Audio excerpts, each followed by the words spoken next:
Ito po ay ang part 3 natin. So dito na po tayo sa number 6 na gusto kong bigyan ng pansin natin. Ang layunin ng paglikha. Basahin natin ng Revelations chapter 4 verse 11. Ikaw ay karapat-dapat, Panginoon at Diyos namin, na tumanggap ng kaluwalhatian, karangalan at kapangyarihan sapagkat nilikha mo ang lahat ng bagay. Ibig sabihin po noon ay ang sansinukob ay hindi basta umiira lamang. Ito ay nilikha upang ipakita ang kaluwalhatian ng Diyos at upang magkaroon ng relasyon ang tao sa Kanya. Mahalagang punto po, ang paglikha ay may layunin.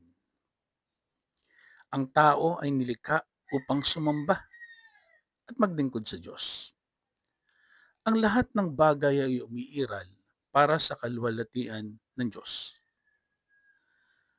Number 7 na po tayo, ang kasalukuyang kalagayan ng sansinukob.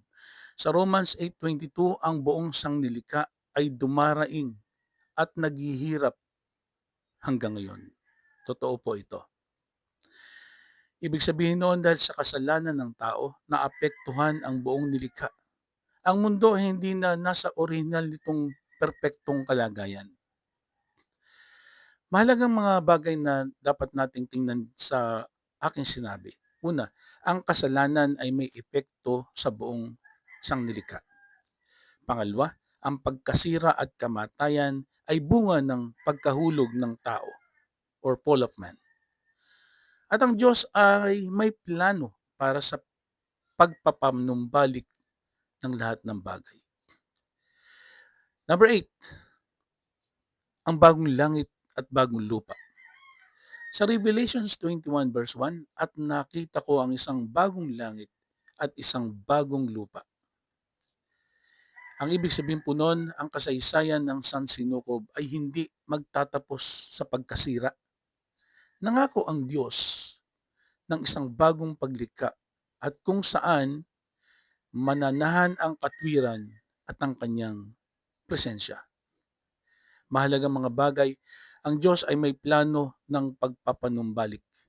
Ang mga mananampalataya ay may pag-asa sa hinaharap. Ang bagong paglikha ay magiging ganap at walang kasalanan.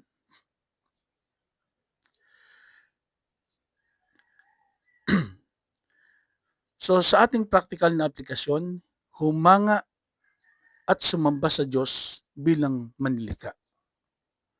Second, magkaroon ng pananagutan sa pangangalaga ng kanyang nilikha. Third, kilalanin na ang buhay ay may layunin dahil tayo ay nilikha ng Diyos. Magtiwala sa kapangyarihan ng Diyos na lumikha at magpanibago. At mamuhay na nagbibigay luwalhati sa Diyos araw-araw. Papuri po sa Panginoon. God bless po.